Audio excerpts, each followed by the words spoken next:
नमस्ते। मैं आचार्य संजीव वेदालंकार अपने YouTube चैनल वैदिक ध्वनि पर आप सभी का हार्दिक स्वागत करता हूं।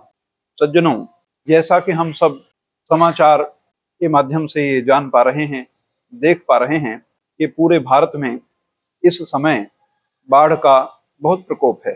प्रकृति मानो मनुष्य को सिखाना समझाना चाहती है, परंतु मनुष्य स्वार्थ और लालच में इतना डूब गया है कि मानव कुछ समझना ही नहीं चाहता। इसी प्रकृति ने कोरोना काल के माध्यम से सारी मनुष्य जाति को समझाने का प्रयास किया था कि मनुष्य जितना प्रकृति के समीप रहेगा उतना सुखी और आनंदित रहेगा, परंतु उससे कोई शिक्षा हमने नहीं ली और प्रकृति रुद्र रूप में सिखाती है। प्रकृति माँ के जैसे, पिता के जैसे नहीं सिखाती। प्रकृति की शिक्षाएं बहुत कठोर होती हैं और इन सब के पीछे बहुत मुख्य कारण मनुष्य की प्रवृत्ति है। मनुष्य ने इस संसार में इतना परिवर्तन कर दिया है जिसके कारण प्रकृति में अव्यवस्थाएं हो गई हैं। अपने स्वार्थ के कारण मनुष्य ने पेड़ों को बहुत ज्यादा मात्रा में काटा।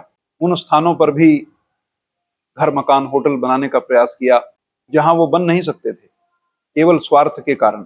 और बहुत जगह तो हमने ये भी देखा कि नदी के मार्ग के मध्य में ही कोई गांव बसा लिया गया, मार्केट बना ली गई, बाग बना लिए गए। नदी ने अपना मार्ग लिया है। मनुष्य ने जो नदी के मार्ग पर अतिक्रमण किया था, नदी ने वो अतिक्रमण के स्थान वापस लिया है। इसमें नदी का दोष नहीं, प्रकृति का दोष नहीं, दोषी मनुष्य है। और जितनी शीघ्रता से हम ये समझेंगे कि हमारा प्रकृति के साथ तारतम्य बना रहेगा तो अच्छा रहेगा, उतनी जल्दी हमारा जीवन बढ़िया होगा। प्रकृति को नियंत्रित नहीं किया जा सकता है, प्रकृति से लड़ा नहीं जा सकता।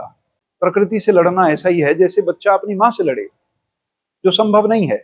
तो प्रकृति माँ है, वो हमारा ध्यान रखती है और हमें भी प्रकृति के अनुसार ही चलना चाहिए। इन सब चीजों का यदि हम ध्यान रखेंगे तो प्राकृतिक आपदाओं से हमारी रक्षा होती रहेगी। दूसरी एक बहुत बड़ी बात अब देखने में अधिक आ रही है, बादल का फटना। हम देखते हैं पहाड़ों पर बादल फट जाते हैं।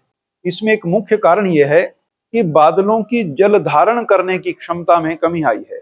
जैसे हम अपने परिवारों में बेटियों को, बहुओं को देखते हैं, कई बच्चे, कई बेटियां विवाह होने के पश्चात गर्भ धारण करती हैं, परंतु गर्भ स्थिर नहीं हो पाता है, ठहर नहीं पाता है, उसका पतन हो जाता है। उसका कारण है बच्चियों के खान पान में आए बदलाव, जीवन शैली में आए बदलाव। यही प्रभाव हमने प्रकृति के ऊपर डाले हैं। और जैसे बच्चियों के गर्भ को संभालने की क्षमताओं में कमी आई है, उसी प्रकार बादलों के जल धारण करने की क्षमता में भी कमी आई है। इसका महत्वपूर्ण कारण प्रदूषण है, जो कितने प्रकार से हम करते हैं। आपने महाभारत में भगवान कृष्ण के द्वारा कालिया नाग का नियंत्रण, उसको हराना, ये कथा सुनी है। मित्रों, कालिया नाग एक प्रदूषण का ही प्रकार है। उस समय यमुना में इतना प्रदूषण हो गया कि जो गाय, पशु आदि जो पानी पीते तो वो मर जाते प्रदूषण के कारण। भगवान कृष्ण ने इस बात का ध्यान किया, क्योंकि उनका जीवन गौओं के संवर्धन के ऊपर आश्रित था, जिसके कारण से उन्होंने पूरी यमुना को पुनः स्वच्छ किया और उस कालिया नाग रूपी प्रदूषण को समाप्त किया। तो ये हमारी और आपकी भी जिम्मेवारी है कि हम प्रकृति में हो रहे परिवर्तनों के प्रति जागरूक बने, अधिक से अधिक पौधारोपण करने का प्रयास करें और उन स्थानों पर इतना पर्यटन का दबाव न बनाया जाए जहां पर उतनी व्यवस्थाएं नहीं है। हर व्यक्ति पहाड़ में जाना चाहता है। मुझे कई बार ये लगता है कि इतनी सुविधाएं होनी नहीं चाहिए। हर कोई व्यक्ति वहां पहुंच रहा है, वहां का पर्यावरण इतने सारे लोगों को संभालने के लिए सक्षम नहीं है। इतने सारे लोगों का वहां पहुंच जाना, और वो पहुंचना भी कैसा, पॉलीथीन लेकर पहुंचना, खाने के लिफाफे लेकर पहुंचना, बिस्कुट के पैकेट लेकर पहुंचना, और वो सारे पैकेट को यहाँ वहां फेंक देना, जिससे वहां के पर्यावरण को भारी नुकसान होता है। जो बर्फ पिघलने में समय लेती थी वो जल्दी पिघलने लगी है, क्योंकि वहां का तापमान लोगों के जाने से बढ़ गया है। एक छोटे से स्थान पर कई कई लाख लोग इकट्ठा हो जाते हैं। ये आपको समझना होगा। मैं किसी स्थान पर जाने का विरोधी नहीं हूं, जाना चाहिए, परंतु हर स्थान पर जाने की अपनी मर्यादाएं होती हैं। उन मर्यादाओं का पालन करते हुए यदि हम स्थानों का भ्रमण करेंगे तो स्थान की शुद्धता बनी रहेगी, हमारे लिए भी आना जाना बना रहेगा। एक छोटी सी घटना है, एक बूढ़े व्यक्ति कुछ बच्चों को लेकर जंगल में गए, एक छोटा सा पिकनिक मनाने के उपलक्ष्य में, या उनके मन में ऐसा था, और सबने वहां खाया पिया। उस वृद्ध व्यक्ति ने एक बात कही कि बच्चों, तुमने इस वन में कितना आनंद किया है, जो भी कचरा तुमने यहाँ फैलाया है वो सारा उठा लो। बच्चों ने बड़ी कौतूहलता से कहा कि यहाँ कौन आएगा, किसको पता चलेगा हम यहाँ आए थे, तो ना भी उठाएं तो क्या, इसमें क्या हर्ज है।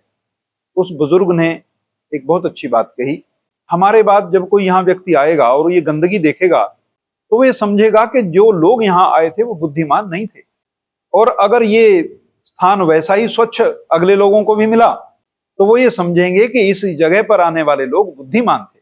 बुद्धिमत्ता बहुत बड़ी चीज है। यात्राओं को करने की मनाही नहीं है, परंतु बुद्धिमत्ता पूर्ण तरीके से। यदि बुद्धिमत्ता पूर्ण तरीके से नहीं होगा तो एक ही स्थान पर लोगों की जमा हुई बहुत सारी भीड़ वहां के पर्यावरण पर बहुत अधिक दबाव पैदा करती है। इतना दबाव वो स्थान नहीं सह सकता है। आप देखते हैं एक ही स्थान पर कुंभ होता है। कभी मैं जब हरिद्वार में था तो एक बार अर्ध कुंभ हुआ। हम लोग गंग नहर के किनारे घूमने चले जाया करते थे। उस समय इतनी व्यवस्थाएं नहीं थी। जब हम प्रातःकाल गंग नहर पर घूमने जाते तो वहां इतनी शौच लोग कर देते थे, इतनी लेटरिंग कर देते थे कि वहां घूमना बड़ा मुश्किल हो जाता था। उसका कारण है एक ही स्थान पर इतने लोगों का इकट्ठे हो जाना। सावन मास में हरिद्वार में कितने कांवड़ ले जाने वाले नौजवान इकट्ठा होते हैं। उतने नौजवानों को शौच करने का स्थान, नहाने का स्थान कहाँ है? कहीं कहीं करोड़ लोग जाते हैं, उतनी तो व्यवस्थाएं नहीं है। तो वो जो गंदगी फैलती है वो कहां जाती है? वो घूम फिर के वर्षा के माध्यम से उसी नदी में आके मिल जाती है। तो हम ये नदियों को मां भी कहते हैं और एक प्रकार से उनको प्रदूषित करने का भी काम हम करते हैं। तो मां के साथ ही व्यवहार अच्छा नहीं। यदि हम गंगा को मां मानते हैं, यदि हम नदियों को मां मानते हैं, मानना चाहिए, इसमें कोई बुराई नहीं है। जीवनदायिनी है, कल्याणकारिणी है, जल भगवान का रूप है, जीवन का एक कारण है। इनके प्रति हमारे मन में सम्मान होना ही चाहिए। तो आप इस बात का ध्यान करें, प्रकृति का सहयोग करें। जहां भी जाएं स्वच्छता का मुख्य रूप से ध्यान रखें। ऊंचे पहाड़ों पर जाएं, कहीं मैदान में जाएं, कहीं भी जाएं, इन बातों का यदि हम ध्यान रखेंगे तो प्रकृति की स्वच्छता बनी रहेगी और स्थान की शोभा भी बनी रहेगी। हमारा भी जाना होगा, हमारे बाद भी जो लोग जाएंगे उन्हें भी ये प्रतीति होगी कि यहाँ जो लोग आए थे वो बड़े बुद्धिमान और सज्जन थे। तो इसी सज्जनता का परिचय आपने और हमने देना है। प्रकृति का सहयोग करना है, प्रकृति को शुद्ध करने का प्रयास करना है, क्योंकि यदि प्रकृति शुद्ध न रही तो हमारा और आपका शुद्ध रहना बहुत मुश्किल है। मैं कितना स्वच्छ क्यों ना रहूं, अपने घर में मैं कितना ही स्वच्छ क्यों ना रहूं, यदि मेरे पूरे मोहल्ले में गंदगी है तो मैं रोगों से बच नहीं सकता। तो इसलिए इस बात का ध्यान देना, व्यक्तिगत उन्नति जितनी मर्जी हो, सामाजिक उन्नति भी बहुत आवश्यक है।